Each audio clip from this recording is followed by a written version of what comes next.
네, 오늘은 에베소서 3장 10절, 11절 말씀을 공부하겠습니다. 한 목소리로 함께 읽겠습니다. 시작. 이는 이제 교회로 말미암아 하늘에 있는 통치자들과 권세들에게 하나님의 각종 지혜를 알게 하려 하심이니 곧 영원부터 우리 주 그리스도 예수 안에서 예정하신 뜻대로 하신 것이라. 아멘. 오늘 이 말씀을 공부하겠는데요. 오늘은 하나님께서 교회를 세우신 이유가 무엇인지를 말씀하고 있는 것입니다. 10절은 이렇게 시작하고 있습니다. 이는 이제 교회로 말미암아 하늘에 있는 통치자들과 권세들에게 하나님의 각종 지혜를 알게 하려 하심이니. 하나님께서는 하늘에 있는 통치자들과 권세들에게 하나님의 각종 지혜를 알게 하시려고 교회를 그 통로로 삼으셨다는 것입니다. 여기 하늘에 있는 통치자들과 권세들은 하나님의 명령을 따라서 일하고 있는 하늘에 있는 천사들을 말하는 것입니다. 그리고 각종 지혜라고 하는 것은 죄 허물로 죽었고 본질상 진노의 자녀였던 이방인들을 그리스도로 말미암아 구원하시는 하나님의 경륜을 말하는 것입니다. 이것은 9절에서 하나님 속에 감추어졌던 비밀의 경륜이기 때문에 하나님만 알고 계신 것인데 이제는 교회로 말미암아 특별히 천사들에게 알게 하신다는 것입니다. 우리가 지난 시간에는 8절, 9절을 공부했습니다. 거기에 보면은 이 하나님의 지혜를, 이 하나님 속에 감추어졌던 비밀의 경륜을, 이 측량할 수 없는 그리스도의 풍성함을 이방인에게 전하게 하시려고 바울을 세웠다고 공부했는데요. 바울을 세웠다는 것은 곧 믿는 우리들을 세웠다는 것이고 주님의 몸된 교회를 세웠다는 의미도 포함된 것이라고 말씀을 드렸습니다. 오늘 본문은 이것을 또한 천사들에게 알게 하시려고 교회를 세우셨다는 것입니다. 그러니까 교회의 존재 이유가 뭐냐? 이방인에게 복음을 전하는 것이요, 그리고 천사들에게 하나님의 지혜를 알게 하는 것입니다. 11절에 보면 이렇게 교회를 통하여 천사들에게 하나님의 지혜를 알게 하시는 것은 영원부터 우리 주 그리스도 예수 안에서 예정하신 뜻이었다고 말씀하고 있는데요.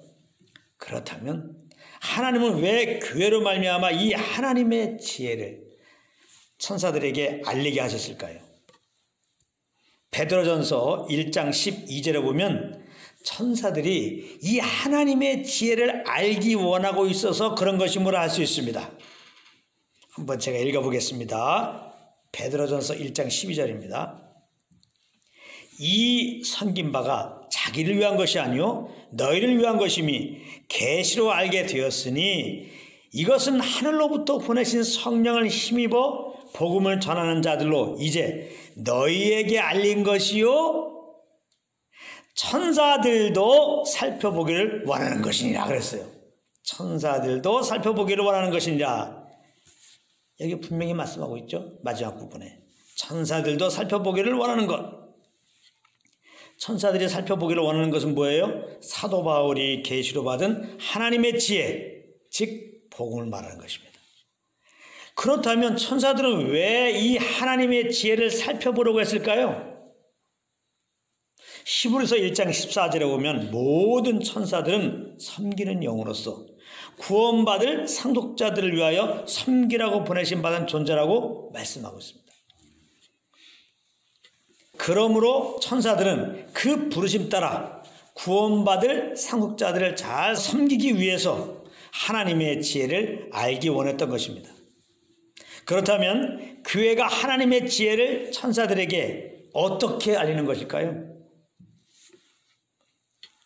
잘 들어보세요. 그것은 유대인이나 이방인이나 부한 자나 가난한 자나 할 것 없이 그리스도의 보혈 안에서 하나가 되어서 그리스도로 말미암아 구원하여 주시고 하나님의 상속자로 삼아주신 하나님을 감사함으로 찬양하는 것입니다. 할렐루야. 어떻게 천사들에게 이 하나님의 지혜를, 이 복음의 비밀을 알리는 것인가? 예수 입으로 하나가 되어서 그 보혈 안에서 하나가 되어서 주님을 찬양하는 것이다. 이렇게 할 때 천사들 역시 그리스도로 말미암아 성취하신 그 하나님의 지혜를 알고 함께 주님을 찬양하게 되는 것입니다. 계시록 5장 11절 12절 말씀을 제가 읽어보겠습니다. 내가 또 보고 들음에 보호자와 생물들과 장로들을 둘러선 많은 천사의 음성이 있으니 그 수가 만만이요 천천이라. 큰 음성으로 이르되 죽임을 당하신 어린 양은 능력과 부와 지혜와 힘과 존귀와 영광과 찬송을 받으시기에 합당하도다 하더라. 이렇게 말씀하고 있습니다. 이것이 바로 하나님이 그리고 계신 그림인 것입니다.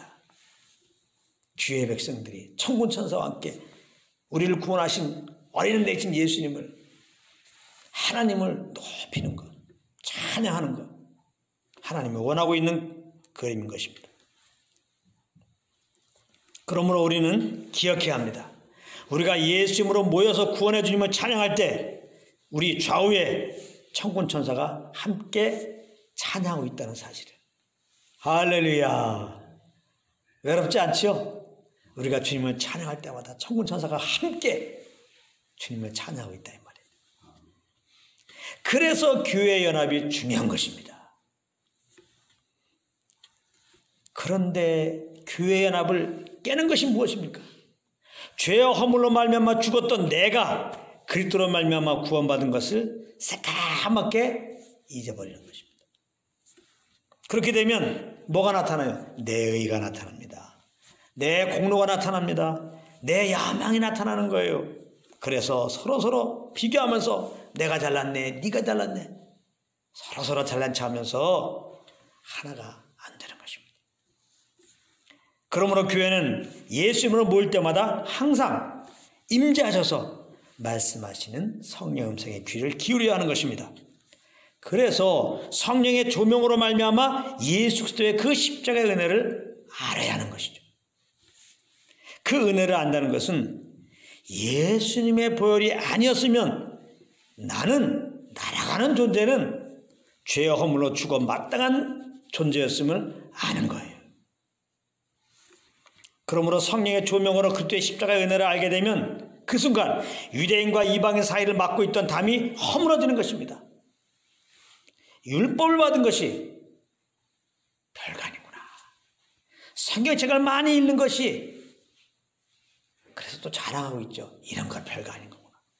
기도를 많이 하는 거 그래서 또 자랑하고 남을 판단하고 있죠. 기도 많이 안 한다고. 이것이 별것이 아니구나. 죄와 허물로 죽은 나를 위해 십자가에서 그 거룩한 보혈을 흘려주신 그리스도가 대단한 분이구나. 그리스도가 모든 것이구나. 그리스도가 아니었으면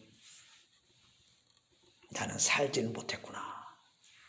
내가 지금 무엇을 하고 있다면 다 예수 그리스도의 십자가의 은혜 때문이었구나. 그러므로 무엇을 했다고 내가 자랑할 것이 아니라 그리스도를 자랑해야 되는 거구나. 나도 그리스도를 자랑하고 너도 그리스도를 자랑하고. 이 깨달음 앞에 우리의 의와 공로는 더 이상 주장되지 못하는 것입니다. 우리는 그 그리스도의 보혈 안에서 자연스럽게 한 마음과 한 뜻이 되어서 감사와 기쁨으로 주님을, 구원의 주님을 찬양하게 될 수밖에 없는 것입니다. 그러면 그냥 천군천사가 함께해서 우리의 찬양을 도와서 그렇게 주님 보좌 앞에 이르는 찬양을 우리는 하게 되는 것이죠.